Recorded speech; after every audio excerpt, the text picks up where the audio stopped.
Assalamualaikum warahmatullahi wabarakatuh. Di sini saya akan menjelaskan tentang komposisi jaringan paru-paru dan daging pada anak domba.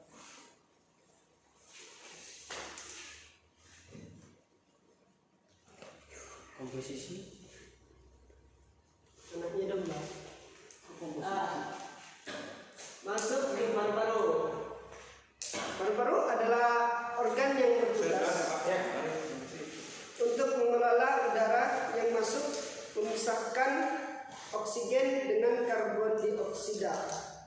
Jadi tugasnya paru-paru adalah memisahkan oksigen dengan karbon dioksida tersebut.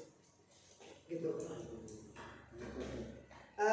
Pada dasarnya paru-paru kanan dan kiri itu ciri-cirinya yang berbeda. Jadi paru-paru kanan sama kiri itu berbeda.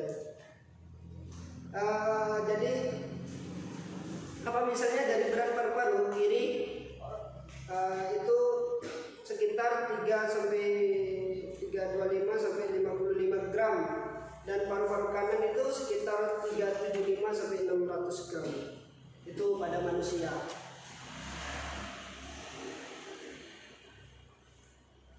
Lanjut aja. Di sini, contohnya paru-paru. Saya lihat ini sudah. Ya, bagian paru-paru itu ada pleura. Pleura itu adalah membran tipis yang berlapis ganda yang berlapis pada paru-paru. Lapisan ini mengeluarkan cairan. Cairan itu yang disebut dengan cairan serus yang berfungsi untuk melumasi bagian dalam rongga paru-paru yang tidak mengiritasi paru-paru saat mengembang dan berkontraksi saat bernafas.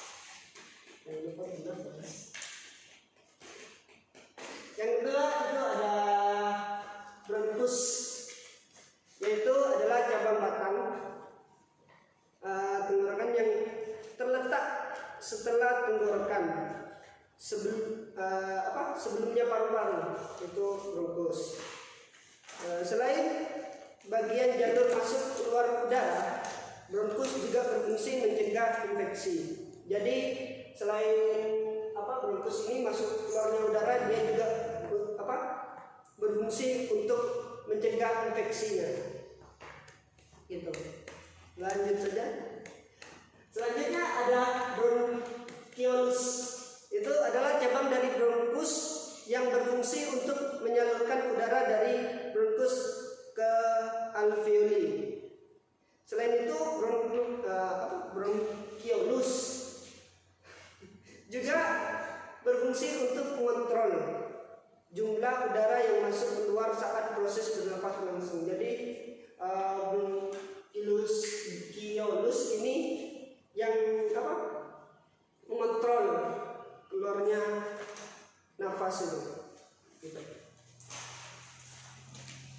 Ini adalah yang selanjutnya ada alveoli tadi. Setelah bronchiolus tadi itu kan ada salurannya, yaitu bagian dari anatomi paru-paru. Yang satu ini merupakan kelompok terkecil yang disebut kantong alveola yang di ujung bronchilusnya. Fungsinya sebagai tempat pertukaran oksigen dan pertukaran oksigen dengan karbon dioksida. Setelah itu karbon dioksida yang merupakan karbon limpah dari sel-sel tubuh mengalir dari darah ke alveoli menghembuskan keluar. Begitu.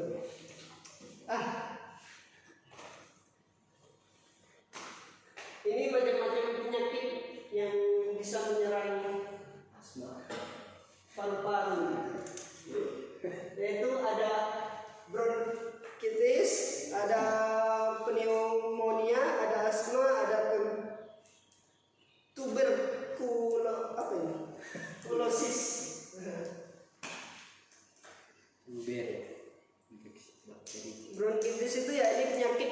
pernapasan yang terjadi akibat infeksi saluran pernapasan atas yang biasanya disebabkan oleh virus. Jadi hepatitis ini infeksinya saluran tersebut. Tadi ada apa salurannya? Lupa juga ya. Ya, itulah pokoknya. Mana sudah? Nggak tahu ya. Nanti kalian diketawain lagi kalau salah. Salah aja. Ketawakan aja. Diam aja. Yang kedua itu yakni pneumonia, yakni gangguan pernapasan yang menyebabkan bagian terkecil dari paru-paru bronkius tersebut. Yang tiga itu asma.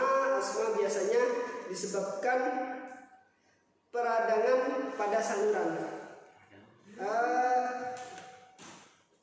menyempit sehingga menghalangi jalan udara. Jadi penyebabnya asma begitu.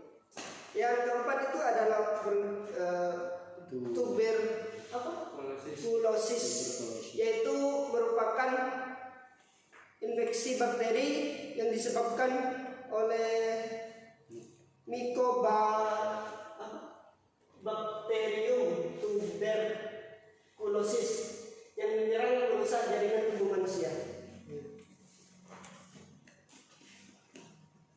Selanjutnya itu ada jaringan pada paru-paru. Yang pertama jaringan yang melapisi paru-paru udara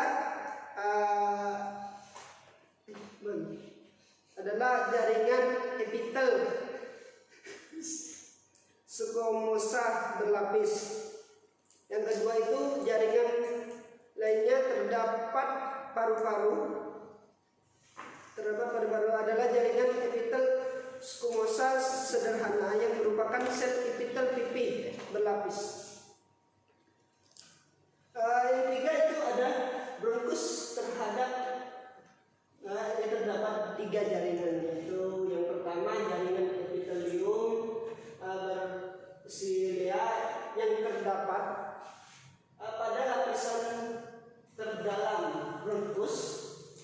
Jaringan ini menghasilkan banyak lendir yang berfungsi menangkap debu dan mikroorganisme yang masuk saat menghirupnya. Sedangkan yang keempat itu, sedangkan yang kedua itu ada cincin tulang rawan yang berbentuk huruf C. Tulang rawan termasuk jaringan ikat. Bagian belakang cincin tulang rawan tidak tersambung dan menempel pada esofagus. Yang terakhir adalah otot polos yang termasuk jaringan otot. Otot polos memungkinkan paru-paru bekerja di bawah kesadaran kita. Yang selanjutnya ada daging. Daging adalah salah satu komoditi pertanian yang dibutuhkan untuk memenuhi kebutuhan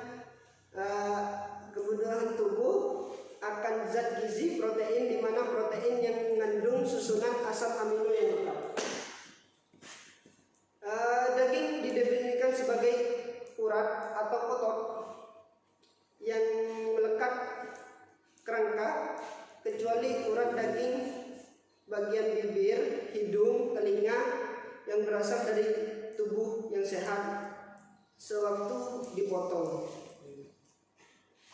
Lanjut saja, ini gambar daging. Selanjutnya adalah jaringan lemak yang ada dalam daging, yaitu lemak subkutan, yaitu terletak di permukaan jaringan otot yang langsung di bawah jaringan kulit. Yang kedua itu ada jaringan lemak intermuskular yang terletak di antara jaringan otot tersebut. Yang ketiga ada jaringan intramuskular, yaitu jaringan yang di dalam otot, di antaranya serabut otot. Yang keempat itu jaringan lemak intraseluler yang terletak di jaringan di dalam sel. Ini komposisi kimia pada daging. Maaf, yang saya jelaskan ini kan cuma pada domba saja ya. Jadi diambil dombanya saja ya. Tapi maaf saya masukkan semua tadi. Ya, lanjut. Gak apa. Coba, Ini coba. akhirnya dalam presentasinya domba itu komposisinya ada 66,3 ya, bisa dilihat sendiri sudah. Saya lanjut saja menyingkat waktu. Oh, sudah selesai ternyata. Terima kasih. Oke, ya. Tanya. Mungkin ada yang ditanyakan? Comeback. Itu bukan domba ya. Asal saya dulu. Ya, apa? Nah, masuk ke cairan itu, Bang. Jaringan paru-paru. Nah, Cairan. lagi. Itu. Nah, ini kan ada yang apa nih? Pleura fluid.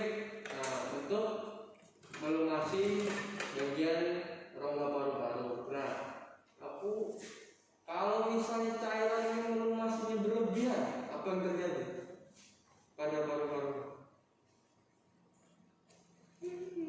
Berlebihan. Yes. Kan bisa saja terjadi. Bisa saja terjadi. Berfungsi untuk melumasi bagian dalam rongga paru-paru Pasti ada agar kesalahan. tidak mengiritasi paru saat menimbang dan Mengeluarkan cairan. saat Kalau dia berlebihan, keluarnya terjadi apa? ya kan pada rongga paru-paru nanti ya, paru-paru itu kan untuk apa tadi, bentukannya oksigen dengan karbon oksigen. Nanti kalau berlebihan nanti kan bisa jadi tertutup lubangnya, rongga-rongganya tersebut. Jadi ya bisa sesak nafas atau gimana ya sebagainya, seperti penyakit tadi. Oke. Ayo. Si Inter Comeback juga deh. comeback ya, lanjutkan saja lah. Di sini kan tentang komposisi jaringan paru-paru dan daging pada anak domba. Dan saya ingin nanya, apakah kondisi anak domba yang komposisi paru-paru yang berlebihan atau tidak stabil? Apakah kondisinya? Tadi komposisi apa tadi? Komposisi apa? Kondisi. Jadi kan tadi komposisi. Nah itu maksudnya kalau kondisinya tidak stabil atau paru-paru mengalami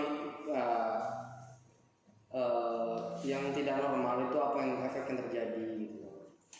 Gini, anak domba itu kan namanya anak-anak imunnya itu masih masih rendah lah ya. Rentan sakit. Jadi kalau komposisinya kurang atau berlebihan jadi gampang sakit gitu. Sakit, tapi setelah sakit itu dia mati atau enggak? Ya tergantung dari yang merawatnya. Merawatnya bagus atau enggak gitu kan, bisa ada obatnya gitu.